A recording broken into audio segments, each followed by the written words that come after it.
Film की शुरुआत होती है मुंबई शहर से। मुंबई एक ऐसा शहर जो जागते हुए भी सपने देखता है, जहाँ एक तरफ चमक धमक की ऊंचाइयां हैं तो दूसरी तरफ है खामोश अंधेरी खाई। इंसानों के बीच इसी फर्क ने यहाँ एक अलग दुनिया बनाई है जिसका नाम है मुंबई अंडरवर्ल्ड। ये वो दौर था जब मुंबई में छोटे बड़े कई गैंग्स हुआ करते थे। उन गैंग्स में रोजाना बनती बिगड़ती साझेदारियां, आपसी लड़ाइयाँ और बदलती वफादारियों की वजह से शूटआउट और खून खराबे सरेआम हुआ करते थे। इसी माहौल में यहाँ कहीं से एक आदमी आया। ये उसी की कहानी है। ये सत्या की कहानी है। सत्या काम की तलाश में हैदराबाद से मुंबई आया था। यहाँ पहुँचते ही वो एक तबेले में जाता है जहाँ का मालिक उसे उसकी रहने की जगह दिखाता है। सत्या उस तबेले के मालिक से पूछता है कि कुछ काम मिलेगा, तो वो तबेले का मालिक सत्या को वहाँ के डांस बार में वेटर की जॉब दिलवाता है। एक दिन उस डांस बार में जग्गा नाम का एक गुंडा आता है जो वहाँ के खूंखार गैंग का डॉन गुरु नारायण का खास आदमी था। जग्गा उस डांस बार के मैनेजर से हफ्ता वसूली करने आया था। वो मैनेजर सत्या को जग्गा के लिए बिस्की लाने के लिए कहता है। सत्या जब उसे बिस्की देता है तो जग्गा उसे पीते ही पूरा भरा ग्लास सत्या के मुंह पे फेंक देता है और उस पर चिल्लाने लगता है कि साले को ड्रिंक भी बनाने नहीं आता, कैसे रखा है इसको काम पे। अब जग्गा की इस करतूत से सत्या को बहुत गुस्सा आता है और वो उसे घूर कर देखने लगता है। सत्या को किसी बात का डर नहीं था, चाहे वो गुंडा कितने ही बड़े गैंग से क्यों ना जुड़ा हुआ हो। अब जग्गा सत्या को ऐसा घूरते देख आग बबूला हो जाता है और वो सत्या को मारने के लिए उठता है, लेकिन तब वो बार का मैनेजर बीच बचाव करके मामले को संभाल लेता है। अगले दिन जब सत्या अपने काम पे निकल रहा था तभी उसके सामने पक्या आता है। पक्या उस बस्ती का गुंडा था और वो जगह के लिए काम करता था। पक्या सत्या को 100 रुपए चंदा देने के लिए कहता है और वो सत्या से बदतमीजी से बातें करने लगता है। वो तबेले का मालिक भी सत्या को कहता है कि इसके पंगे में मत पड़ो, उसे पैसे दे के निकल जाओ, ये जगह का आदमी है। तभी पक्या उस तरह निकाल के सत्या को धमकाने लगता है, लेकिन सत्या पे इसका कोई असर नहीं पड़ता। उसे किसी से डर नहीं लगता। वो तो पक्या के ही उस तरह को उसी के चेहरे पे चला देता है, जिसकी वजह से पक्या का गल खून से भर जाता है और वो दर्द से चिल्लाने लगता है। वो बाद में जगह के पास जाके सत्या के बारे में बताता है। जगह जब पक्या की ऐसी हालत देखता है तो गुस्से में आग बबूला हो जाता है, जिसके बाद जगह के गुंडे सत्या को बहुत बुरी तरह मारते पीटते हैं, लेकिन सत्या कुछ नहीं कर पाता। वो चुपचाप मार खाता जाता है। कुछ दिन बाद जब जगह उस बार के टेरेस पे अपने एक इंस्पेक्टर फ्रेंड के साथ बैठ के शराब पी रहा होता है तो वहाँ सत्या उन्हें शराब सर्व करने आता है। जगह सत्या को देख के उसे बहुत जलील करता है। बाद में जब सत्या उनके लिए ड्रिंक्स बना रहा था तब जगह सत्या के चेहरे पर अपना पैर घुमाने लगता है। सत्या अब अपना ये अपमान बर्दाश्त नहीं कर पाता और वो जगह को बहुत मारने लगता है, लेकिन उसी वक्त वहाँ जगह के आदमी आके उसे बचा लेते हैं और सत्या को बहुत मारते हैं। जग्गा के साथ बैठा इंस्पेक्टर सत्या को पुलिस स्टेशन ले जाता है और सत्या पे जिस्म दलाली का झूठा चार्ज लगाकर उसे जेल में बंद करवा देता है। यहाँ दूसरी तरफ उसी शहर में एक दिन एक फिल्म प्रोड्यूसर फिल्म की शूटिंग पूरी करके अपने कार में बैठकर अपने घर की तरफ निकलता है, मगर रास्ते में बापू और विट्ठल नाम के 2 आदमी उस प्रोड्यूसर को गोली मार देते हैं और वो प्रोड्यूसर वहीं मर जाता है। जिसके बाद बापू और विट्ठल अपनी स्कूटर लेकर वहाँ से भाग रहे थे,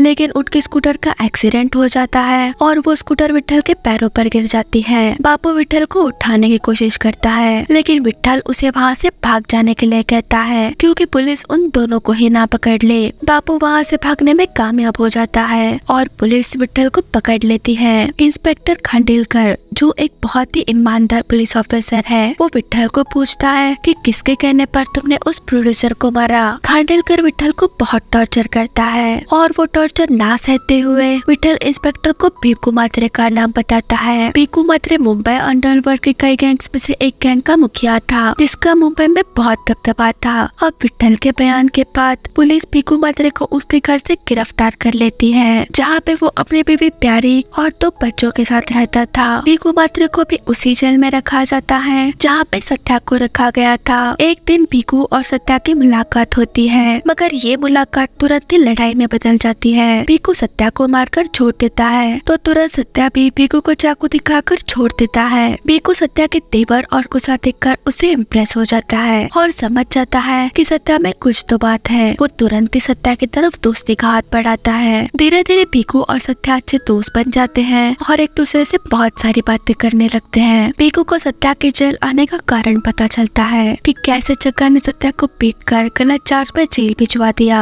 वो सत्या से पूछता है कि दलाली के केस में तो 2-3 हजार का ही फाइन लगता है, तो तू अब तक जेल के अंदर कैसे है? तब सत्या उसे बताता है कि उसके पास पैसे नहीं है। भीकू सत्या को ये भी पूछता है कि वो कहाँ से है, उसका परिवार कहाँ है। इस पर सत्या उसे जवाब देता है कि पता नहीं, शायद मर गए होंगे। सत्या शायद अनाथ था, न जाने उसका क्या आतिथ्य था, पर ये जरूर साफ था कि सत्या ने अपने जीवन में बहुत जटिलता सही थी, इसीलिए वो इतना कठोर बन गया था। एक दिन भीकू जेल में अपने वकील चंद्रकांत मुल्ले को बुला के कहता है कि सत्या को जेल से छुड़वा के अपने गैंग में शामिल करे। तो अगले दिन मुल्ले सत्या को जेल से रिहा करवा कर अपने साथ भीकू मात्रे के अड्डे पर लेके जाता है। मुल्ले सत्या की मुलाकात कल्लू मामा से करवाता है। कल्लू मामा भीकू मात्रे की गैंग का सबसे सुलझा हुआ और समझदार आदमी है, जो उसकी गैंग के सारे पैसों का हिसाब किताब रखता है। जब सत्या कल्लू मामा के ऑफिस पहुंचता है, तब उसके ऑफिस में मल्होत्रा नाम का एक बिल्डर बैठा था।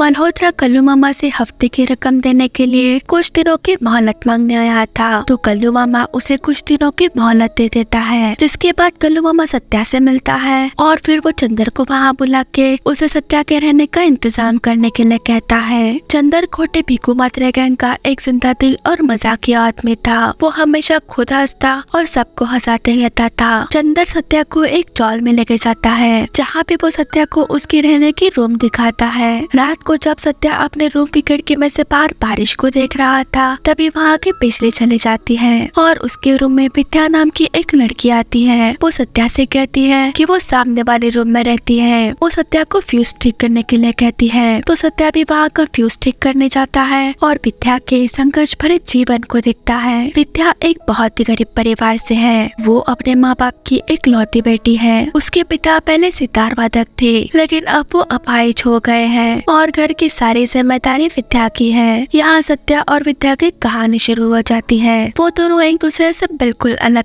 थे। सत्या जो अपने परिवार के बारे में कुछ नहीं जानता था, तो विद्या अपने माँ बाप से बहुत प्यार करती थी। सत्या जो बहुत ही कठोर और गुस्सैल स्वभाव का था, वही विद्या कोमल, ईमानदार और हंसमुख थी। एक दिन बारिश के टाइम सत्या विद्या को गाना गाते हुए दिखता है, जो कितने प्रेम से बारिश की बूंदों का आनंद ले रही थी। सत्या इन सब भावनाओं से कोसों दूर था। विद्या से मिलकर सत्या का दिल भी थोड़ा कोमल होने लगा था। इधर विट्ठल कोर्ट में अपनी पेशी के दौरान भीकू मात्रे को पहचानने से साफ मना कर देता है, जिस वजह से मुले भीकू को जेल से रिहा करवाता है और भीकू के वापस लौटते ही पूरा गैंग पार्टी करने लगता है। पार्टी करने के बाद भीकू और सत्या कार में निकलते हैं। भीकू सत्या को एक गन दे के कहता है कि अपने धंधे में इसकी जरूरत पड़ती है। वो एक बार के सब में अपनी कार रुका के सत्या से कहता है कि मैंने पता करवाया है कि तुम्हारा गुनहगार जग्गा अभी यही है। वो सत्या को अपना बदला लेने के लिए कहता है, तो सत्या भी भीकू की बात मान के बाग के अंदर जाके जग्गा से आंखें मिलाकर उसे गोली मार देता है। भीकू सत्या से बहुत खुश था। सत्या ने आज न केवल अपने अपमान का बदला लिया था, बल्कि पहली बार एक मर्डर भी किया था। जिसके बाद भीकू सत्या को लेकर अपने घर जाता है और भीकू के घर पहुंचते ही उसकी बीवी प्यारी उस पर चिल्लाने लगती है, क्योंकि वो सुबह ही रिहा हो गया था, लेकिन वापस घर रात को आ रहा था। अब गुस्से में आके भीकू अपनी बीवी को थप्पड़ मार देता है। ये देख के सत्या वहाँ से चला जाता है, लेकिन भीकू और प्यारी एक दूसरे से बहुत प्यार करते हैं। उनके बीच रूठना, मनाना और गुस्सा करना चलते रहता है। सत्या पूरी रात अपने अतीत के बारे में सोचते रहता है कि कैसे उसे जग्गा ने बेइज्जत किया, उसे जेल में डाला और फिर उसने उसका बदला लिया। सुबह भीकू अपने गैंग के साथ सत्या को लेने के लिए आता है। सत्या जब नीचे जा रहा था, तब उसे रास्ते में विद्या मिलती है। वो सत्या से पूछती है कि वो कहाँ काम करता है। इस पर सत्या उसे बताता है कि वो गुडलक नाम के एक होटल में काम करता है। विद्या भी उसे बताती है कि वो एक स्ट्रगलिंग सिंगर है और एक म्यूजिक डायरेक्टर से मिलने जा रही है। भीकू के गैंग सत्या और विद्या को एक साथ देखकर सत्या की बहुत टांग खींचते हैं, जिसके बाद वो सब हफ्ते की रकम लेने के लिए मल्होत्रा के ऑफिस आते हैं। मल्होत्रा वहाँ से पैसे लेने के लिए जाता है और भीकू और उसकी गैंग उसका इंतजार करते हुए वहीं बैठती है। तभी अचानक उन पर गोलियां चलनी शुरू हो जाती है, लेकिन भीकू और उसके गैंग उन पर हमला करने वाले सारे लोगों को मार देते हैं और उनमें से एक आदमी को पकड़ लेते हैं। भीकू उस पकड़े गए आदमी को अपने अड्डे पे ले जाके बहुत मारता है और पूछता है कि तू किसका आदमी है, किसने तुम लोगों को हम पे हमला करने के लिए भेजा था। लेकिन वो आदमी कुछ भी जवाब नहीं देता। तब सत्या अपनी सूझबूझ से अंदाजा लगा लेता है कि ये गुरु नारायण नारायण का आदमी है। गुरु नारायण का नाम सुनते ही भीखू दंग रह जाता है। वो इस पर यकीन ही नहीं कर पाता। भीखू उस पकड़े गए आदमी से कहता है कि जाके गुरु नारायण से कहना कि भीखू उसे जिंदा नहीं छोड़ेगा। मगर तब सत्या उसे कहता है कि गुरु नारायण को बताना क्यों है, हमें तो उसे सीधा मार देना चाहिए। कल्लू मामा भी सत्या की बात से सहमत था। इसी बीच चंदर विद्या को बाहर देखता है और सत्या को बताता है। सत्या विद्या से मिलने बाहर जाता है और अंदर सभी लोग सत्या और विद्या की बात करके हंसने लगते हैं। जब सत्या अंदर आता है तब सब लोग उसे विद्या के बारे में पूछते हैं, लेकिन सत्या उनसे कहता है कि मैं इस बारे में कुछ नहीं कहना चाहता। तो भी वो सत्या को विद्या के नाम से चिढ़ाने लगते हैं, लेकिन तब भीखू उन सब पे चिल्ला के मजाक बंद करने के लिए कहता है। तभी उन लोगों को फोन के जरिए से पता चलता है कि गुरु नारायण दुबई में है, जिसके बाद कल्लू मामा उस पकड़े गए आदमी को गोली मार देता है। भीखू सत्या को बाहर ले जाके विद्या के बारे में पूछता है और उसकी टांग खींचने लगता है। भीखू समझ गया था कि सत्या विद्या को पसंद करने लगा है। वो सत्या से कहता है कि लड़की अच्छी है। इधर विद्या एक बड़े म्यूजिक डायरेक्टर रोनू सागर से मिलने आती है, उससे काम मांगने के लिए। मगर रोनू सागर विद्या को कहता है कि आप मुझे क्या दे सकती हो। विद्या समझ जाती है कि रोनू सागर की नीयत अच्छी नहीं है, इसीलिए वो दुखी होकर घर लौटती है। विद्या के पापा जिन्होंने विद्या को संगीत सिखाया था,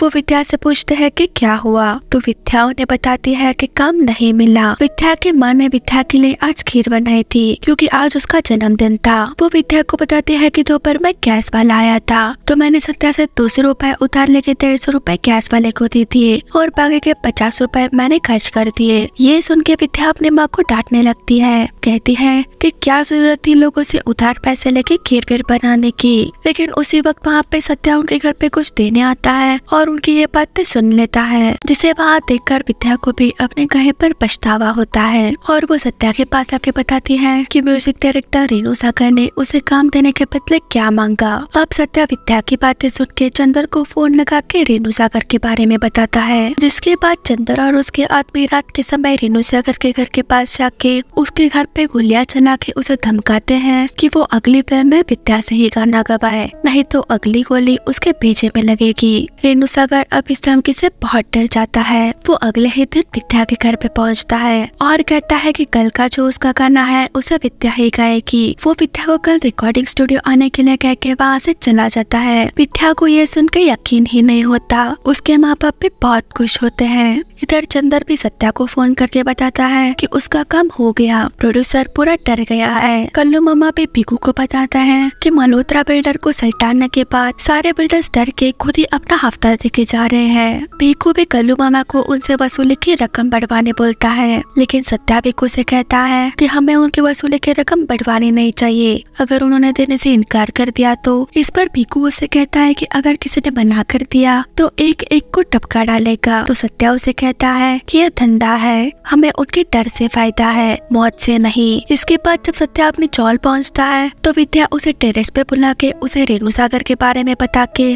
अपनी खुशी जाहिर करती है, जिसके बाद सत्या विद्या को एक पार्टी देने के लिए एक होटल लेके जाता है, जहाँ पे उनके साथ भीखू और उसकी बीवी प्यारी भी थे। चारों बहुत ही हंसी मजाक करते हुए खाना खाते हैं। धीरे धीरे सत्या और विद्या एक दूसरे के करीब आ रहे थे। सत्या ये देखकर हैरान था कि कैसे विद्या अपनी जिंदगी में छोटी छोटी चीजों से खुश है और वो विद्या को इसके बारे में बताता भी है। तब विद्या उसे कहती है कि यही तो है जिंदगी। सत्या ने अपने जिंदगी में पहले कभी भी कुछ ऐसा महसूस नहीं किया था।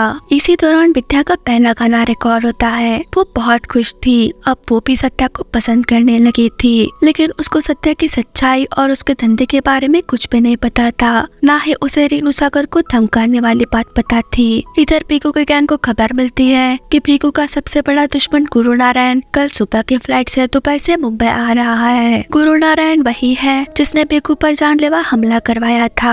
गुरु नारायण के वापस मुंबई आने की खबर मिलते ही भीखू उसे मारने की पूरी तैयारी कर लेता है। उनकी गैंग अब किसी भी वक्त गुरु नारायण पे अटैक करके मारने वाली थी, लेकिन उसी वक्त भीखू को कल्लू मामा का फोन आता है, जो उसे कहता है कि भाऊ ने गुरु नारायण को मारने से मना कर दिया है, जिसकी वजह से मजबूरन भीखू को अपना प्लान कैंसिल करना पड़ता है और गुरु नारायण आराम से उनके सामने से निकल जाता है। भाऊ ठाकुरदास छावले वहाँ का पॉलिटिशियन। दरअसल भाऊ पहले एक अंडरवर्ल्ड गैंग का डॉन था, जिसमें भीखू मात्रे, गुरु नारायण, वकील चंद्रकांत मूले, कल्लू मामा ये सब एक साथ काम करते थे। लेकिन जब भाऊ ने पॉलिटिक्स में एंट्री ली तो उनका गैंग दो गठों में बट गया। पहले गैंग में भीखू मात्रे, कल्लू मामा और वकील चंद्रकांत मूले वगैरह है, और दूसरे गैंग का मुखिया है गुरु नारायण। दोनों गैंग्स ने अपने अपने एरियाज भी बांट लिए थे। गुरु नारायण के एरिया में भांडो, हिलटॉप, वडाला और उसके आसपास के एरिया आते हैं, और उनका धंधा था इमोरल ट्रैफिकिंग। जबकि भीखू मात्रे के एरिया में सेंट्रल, ग्रैंड रोड और मोहम्मद अली रोड के आसपास का एरिया आता है, और उनका धंधा है एक्सटॉर्शन, फिल्म फाइनेंस, जुए के अड्डे और मटका वगैरह। लेकिन फिर भी दोनों गैंग्स भाऊ ठाकुरदास छावले से संबंध बनाए रखते थे।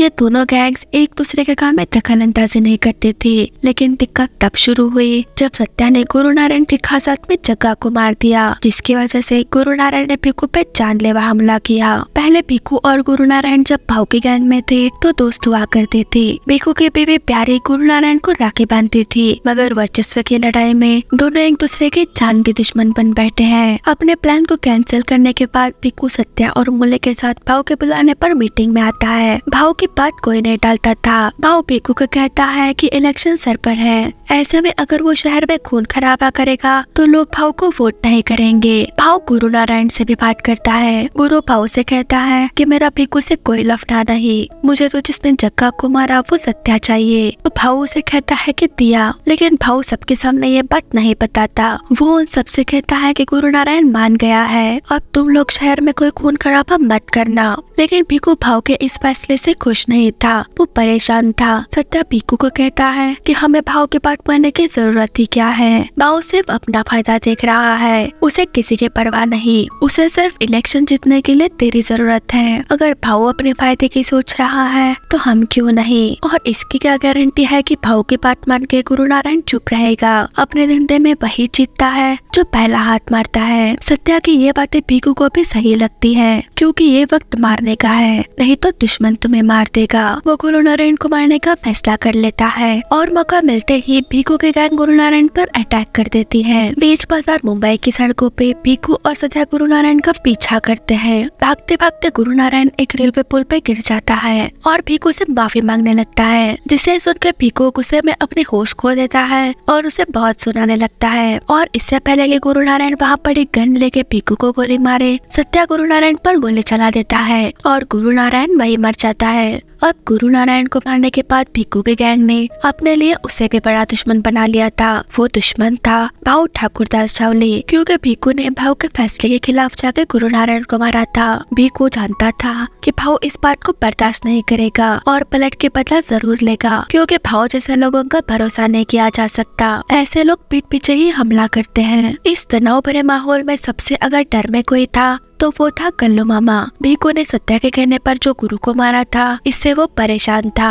वकील चंद्रकांत मूले भी भीखू के अड्डे पे आके उसे कहता है कि उसने गुरु नारायण को मार के अच्छा नहीं किया। भीखू भी उसे जवाब देता है कि अगर मैं उसे नहीं मारता तो वो मुझे मार देता, यहाँ पे कोई किसी का सगा नहीं है। तब मूले उसे कहता है कि भाऊ ने तो तुम दोनों के बीच समझौता भी करा दिया था, तो गुरु तुझे क्यों मारता। इस पर भीखू उसे कहता है कि भाऊ सिर्फ अपना फायदा सोच रहा है। भीखू की इस बात से मूले हैरान था, क्योंकि वो भाऊ के बारे में ऐसी बात कर रहा था। वो जाते जाते भीखू से कहता है कि हमारे धंधे में अगर कोई एक गया तो सब जाएंगे। भीखू के गैंग और भाऊ के गैंग में अब रंजिश बढ़ चुकी थी। भीखू को यह डर है कि किसी भी पल भाऊ पलट कर वार कर सकता है। इधर सत्या विद्या के साथ एक डेट पे जाता है। विद्या सत्या को उसके माँ बाप के बारे में पूछती है, तो सत्या उसे जवाब देता है कि वो अनाथ है और मैंने तुम्हें ये इसीलिए नहीं बताया था कि पता नहीं तुम मेरे बारे में क्या सोचती। इस पर विद्या उसे जवाब देती है कि इन सब चीजों से कोई फर्क नहीं पड़ता, मैं तुमसे प्यार करती हूँ। जिसके बाद विद्या और सत्या 4 दिन घूमने के लिए खंडाला चले जाते हैं। लेकिन इधर सत्या के 4 दिन गायब रहने पर भीखू परेशान हो जाता है। जब सत्या वापस आता है तो भीखू उसे बहुत डांटता है।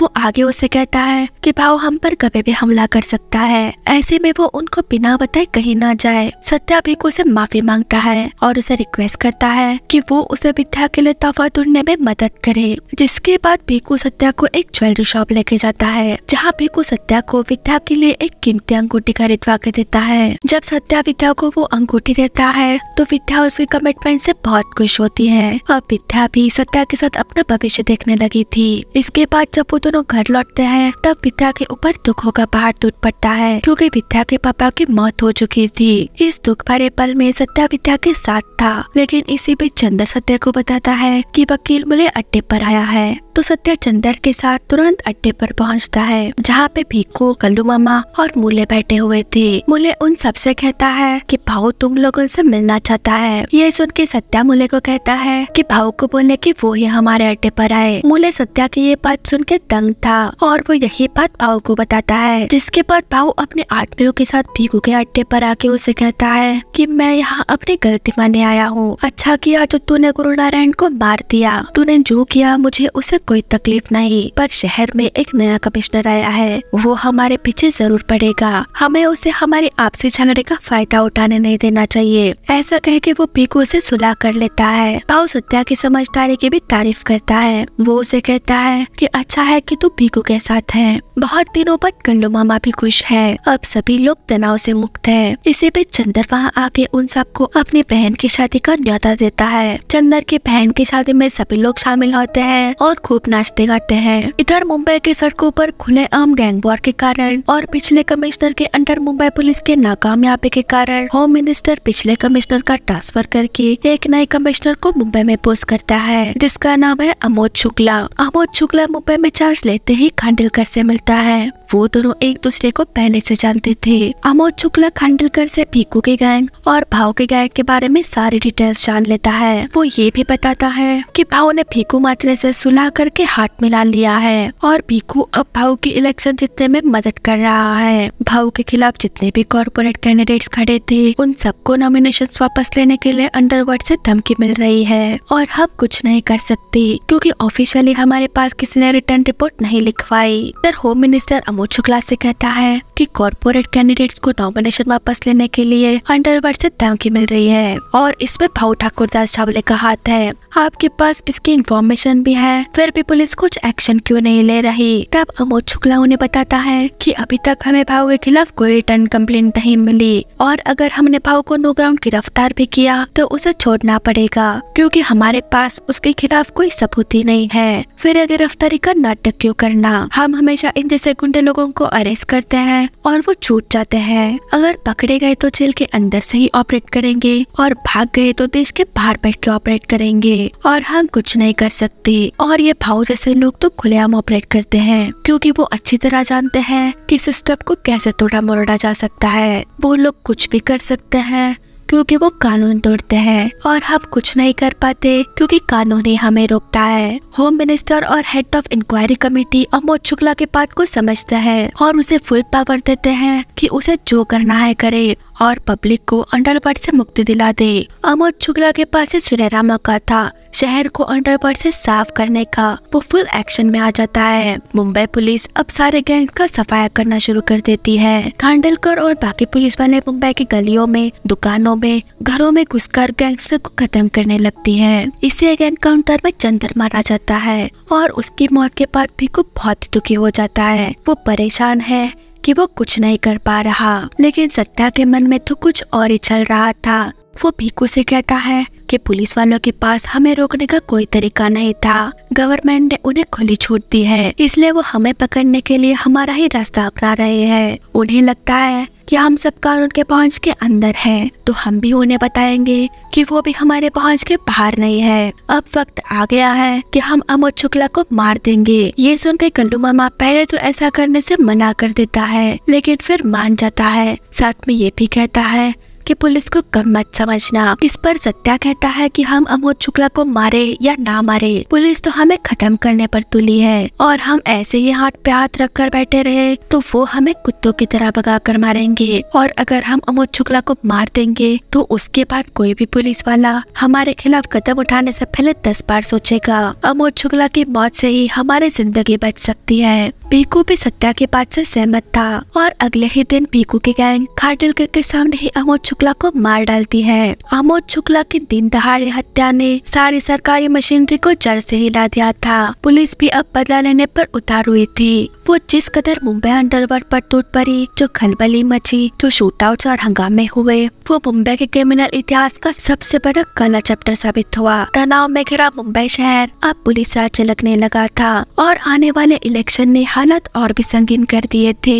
हर वक्त मौजूद खतरा, खोखला सिस्टम और सरकार से लोगों का विश्वास खत्म हो रहा था, जिसका भाऊ ठाकुरदास छावले ने भरपूर फायदा उठाया। जो गैंगस्टर्स अंडरग्राउंड हो चुके थे, उन्हें ढूंढने का पुलिस का जो जुनून था, उसके शिकार कुछ निर्दोष लोग भी हुए, जिसकी वजह से ह्यूमन राइट्स वालों ने पुलिस के अत्याचार के खिलाफ काफी प्रदर्शन किया और बंद की मांग की, जिसे पहले तो पुलिस ने निराधार बताया, लेकिन आखिर में उन्हें पीछे हटना पड़ा। इसी बीच इलेक्शन हुए, जिसमें भाऊ ठाकुरदास छावले भारी मेजोरिटी के साथ जीत गया। शहर के ऐसे माहौल में एक दिन सत्या विद्या के साथ बॉर्डर फिल्म देखने जाता है। जब इंटरवल के दौरान वो कुछ खरीदने आता है तो वहाँ मौजूद पकिया सत्या को देख लेता है। पकिया वही आदमी है जिसका गाल सत्या ने उस तरह से काट दिया था। पकिया तुरंत ही वहाँ से भागते हुए जाके सत्या के बारे में खांडेलकर को बताता है, जिसके बाद खांडेलकर पूरी पुलिस फोर्स के साथ थिएटर पहुँचता है और थिएटर के सारे एग्जिट डोर्स बंद कर देता है। खांडेलकर वहाँ मौजूद सभी लोगों से कहता है कि हमने एक ही दरवाजा खुला रखा है, हमें एक आदमी की तलाश है, तो धीरे धीरे एक एक करके बाहर निकलिए ताकि वो उस आदमी को पकड़ सके। अब अपने पकड़े जाने के डर से सत्या वहाँ एक चाल चलता है।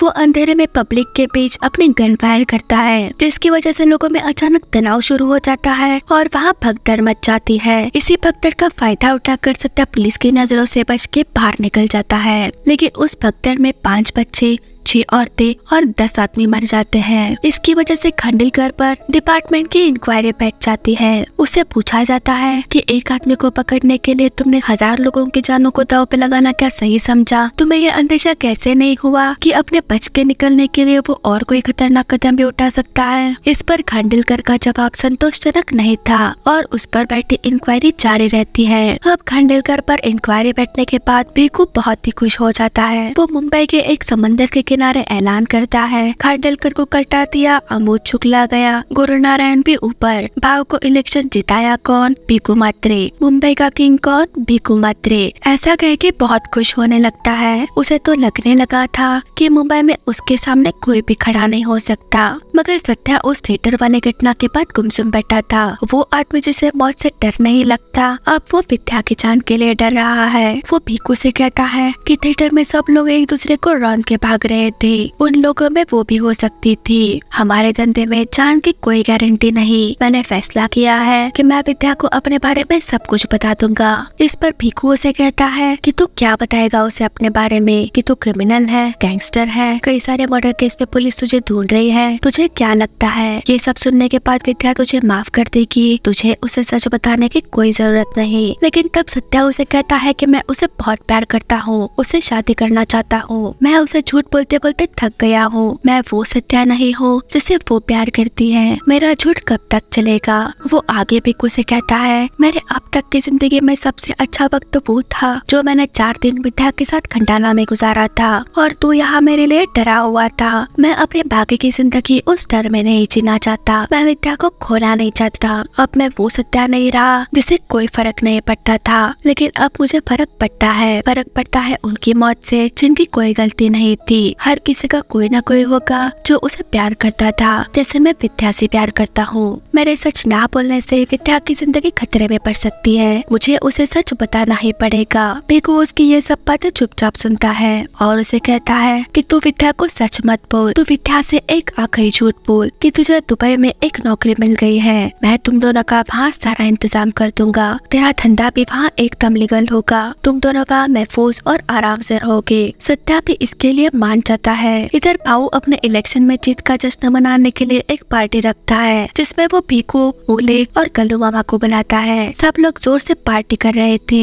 लेकिन तभी अचानक भाऊ भीखू को गोली मार के वही मार डालता है, जिसे देखकर कल्लू मामा शौक था। भाऊ उनसे कहता है कि भीकू ने मेरे मना कर देने के बावजूद भी गुरु नारायण को मारा और मेरी बात नहीं मानी। मैं सिर्फ इलेक्शन होने का इंतजार कर रहा था, नहीं तो भीकू को कब का मार देता। इसके बाद मूले कल्लू मामा को बताता है कि हमारे पास और कोई रास्ता नहीं था। बात इतनी सीधी नहीं कि भाऊ पॉलिटिक्स में जाएगा तो भीकू गैंग चलाएगा। जब तक सत्या है तब तक भीकू को भाऊ से तकलीफ रहेगी। कौन है ये सत्या? और निकला भाऊ से टक्कर लेने। भाऊ कोई मामूली आदमी नहीं है, वो कुछ भी कर सकता है। भाऊ कल शायद सीएम भी बन सकता है, इसलिए मैं भाऊ के साथ मिल गया। मैंने बहुत ही मुश्किल से भाऊ को तुम्हें ना मारने के लिए मना लिया क्योंकि तू समझेगा, पर भीकू नहीं समझा। हर वक्त सत्या सत्या करता रहा। सत्या के कहने पर गुरु नारायण को मार दिया, अमोद शुक्ला को मार दिया और अब खुद भी मर गया। हमारे सत्य को भीकू ने समझा ही नहीं। मैंने उसे बोला था कि हमारे धंधे में अगर एक जाएगा तो सब जाएगा। वो कल्लू मामा को ये भी कहता है कि उसने इंस्पेक्टर खांडलकर को टिप दी है। पुलिस अब अमोद शुक्ला के मर्डर केस में सत्या को पकड़ेगी। इधर सत्या इन सब से अनजान था। वो विद्या के पास जाके कहता है कि उसे दुबई में नौकरी मिल गई है और तनख्वाह भी 25,000 रुपए है। ये सुन के विद्या भी बहुत खुश हो जाती है और ये बात अपनी माँ को बताने जाती है। उसी वक्त सत्या अपनी रूम की खिड़की से नीचे देखता है तो वहाँ पुलिस आ रही थी और वो उसी वक्त अपनी चौल से भाग जाता है। इधर विद्या वापस सत्या के रूम में जाती है और उसी वक्त वहाँ इंस्पेक्टर खांडलकर पहुँचता है। वो विद्या से पूछता है कि सत्या कहाँ है। वो उसे पुलिस स्टेशन इंटरोगेशन के लिए ले जाता है। वहाँ खांडलकर विद्या को सत्या की असलियत बताता है कि वो किसी होटल में नहीं बल्कि भीकू मात्रे के लिए काम करता है। वो भीकू का राइट हैंड है। उसने उस म्यूजिक डायरेक्टर रेणु सागर को धमका के तुम्हें वो गाना दिलवाया था। 17 मर्डर केस में पुलिस उसे ढूंढ रही है और तू उसके चक्कर में पड़ी है। वो तुझसे क्या शादी करेगा? वो तो तुझे दुबई ले जाके किसी शेख को बेच देगा। खांडलकर की ये बातें सुनकर विद्या पूरी तरह से शॉक थी। इधर मूले ने कल्लू मामा को ये कह के मनवा लिया था कि समझदारी इसी में है कि वो सत्या को मार दे। इसके बाद जब सत्या पुलिस से भाग के अड्डे पे आता है तो वहाँ मूले और कल्लू मामा था जो उस पर बंदूक ताने खड़ा था, लेकिन कल्लू मामा सत्या को नहीं मूले को मार डालता है। वो सत्या को सारी बात बताता है कि कैसे भाऊ ने भीकू को मार डाला। वो आगे सत्या से ये भी कहता है कि भाऊ को पता चल ही जाएगा कि हमने मूले को मार दिया, पर तू यहाँ से भाग जा। आज शाम को दुबई का जहाज है, हमने तेरा इंतजाम कर दिया है। लेकिन सत्या भाग जाने से मना कर देता है। वो कल्लू मामा से एक मौका मांगता है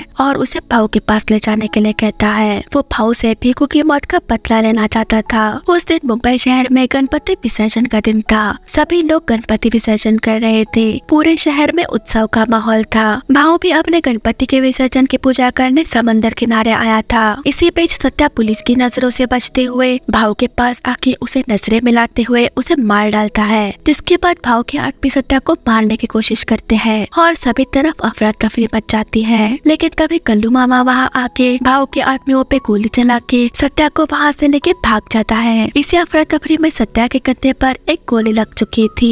अब भाऊ जैसे गुंडे का अंत हो चुका था। कल्लू मामा सत्या को कार में बिठाकर जहाज की तरफ ले जा रहा था क्योंकि उसने सत्या की और खुद की दुबई जाने वाले जहाज से भागने का इंतजाम कर दिया था। लेकिन सत्या कल्लू मामा को बंदूक की नोक पर विद्या के पास चलने कहता है और कल्लू मामा सत्या को उसकी चौल के पास ले आता है। सत्या जब विद्या के घर का दरवाजा खटखटाता है तो विद्या डर के मारे दरवाजा ही नहीं खोलती। सत्या उसके घर के दरवाजे पर चिल्लाता रहा कि उसे सिर्फ एक बार उससे मिलना है, लेकिन विद्या उसे वहाँ से जाने के लिए कहती है। इधर पुलिस भी सत्या के चौल की तरफ आ चुकी थी। खांडलकर नीचे खड़े कल्लू मामा को मार देता है और जब पुलिस ऊपर पहुँचती है तो सत्या एक पुलिस कांस्टेबल को मार देता है और विद्या के घर का दरवाजा तोड़ देता है। और जैसे ही वो विद्या को देखता है वहाँ से खांडलकर उसे 4 गोलियां मार देता है और सत्या विद्या के पैरों के कुछ ही दूरी पर गिर के मर जाता है। और इसी के साथ ये मूवी यही खत्म हो जाती है।